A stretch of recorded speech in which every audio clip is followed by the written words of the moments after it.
আসসালামু আলাইকুম, আমি রাজুল বলছি। আমাদের নতুন দরবেশের কৃতি সন্তান আরজুল্লাহ বাবলু মামা, উনি ধানের শীষ প্রতীকে এবং মাসুদ অরুণের জন্য উনি আমাদের পাড়ায় এবং মহল্লায় বিভিন্ন এলাকায় আমাদের ইউনিয়নে উনি নির্বাচনের কাজ চালিয়ে যাচ্ছে। মামা আসসালামু আলাইকুম।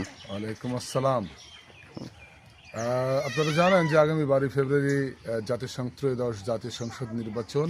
এই নির্বাচনে মেহেরপুর 1 আসনে দেশনায়ক তারেক রহমানের খুব কাছের পরিচিত এবং প্রিয় পাত্র জনাব মাসুদ অরুণকে ধানের শীষের প্রতীক দেওয়া হয়েছে। আপনারা সবাই ধানের শীষে ভোট দেবেন। বাংলাদেশে অনেকেই প্রার্থী, অনেক দলই ভোট করছে, ধানের শীষে কেন ভোট দেবেন? জনাব তারেক রহমান এবং বাংলাদেশ জাতীয়তাবাদী দল 31 দফা দিয়েছে।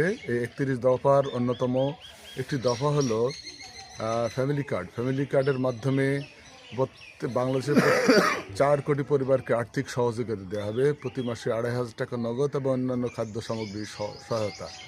কৃষক কার্ড দেওয়া হবে। কৃষকের সমস্ত তথ্য ওই কার্ডের মধ্যে অন্তর্ভুক্ত থাকবে। একজন কৃষক ওই কার্ড, ব্যাংক লোন থেকে শুরু করে সমস্ত রাষ্ট্রীয় সুবিধা পাবেন। এবং স্বাস্থ্য কার্ড দেওয়া হবে। 1 লক্ষ স্বাস্থ্যকর্মী নিয়োগ দেওয়া হবে সারা বাংলাদেশে, যারা প্রতিটি ঘরে ঘরে গিয়ে মানুষের প্রাথমিক স্বাস্থ্য সুবিধা দেবে এবং বিনামূল্যে ওষুধ সরবরাহ করে, এবং অন্য জটিল রোগগুলো রাষ্ট্রীয়ভাবে চিকিৎসা করার ব্যবস্থা করা হবে। 1 কোটি নতুন চাকরি তৈরি করা হবে।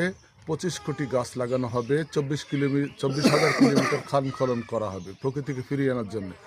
6 থেকে 10 পর্যন্ত শিক্ষা ব্যবস্থা এমনভাবে কারিকুলাম তৈরি করা হবে যে কারিকুলাম শিক্ষণের মাধ্যমে একজন বাংলাদেশি বহির্বিশ্বে গিয়ে যেসব কাজ করে তার ভালো মর্যাদা পাবে এবং ভালো বেতন পাবে। এতগুলো ভালো দিক নিয়ে জাতীয়তাবাদী দল বিএনপি সামনে ত্রয়োদশ জাতীয় সংসদ নির্বাচনে 12 ফেব্রুয়ারি আমাদের সামনে এসেছে। তাই আপনারা সবাই ধানের শীষে ভোট দেবেন। ধানের শীষে বিজয় ইনশাল্লাহ। ধন্যবাদ। সবাই ধানের শীষে ভোট দেবেন। সবাইকে ধন্যবাদ ভিডিওটা দেখার জন্য।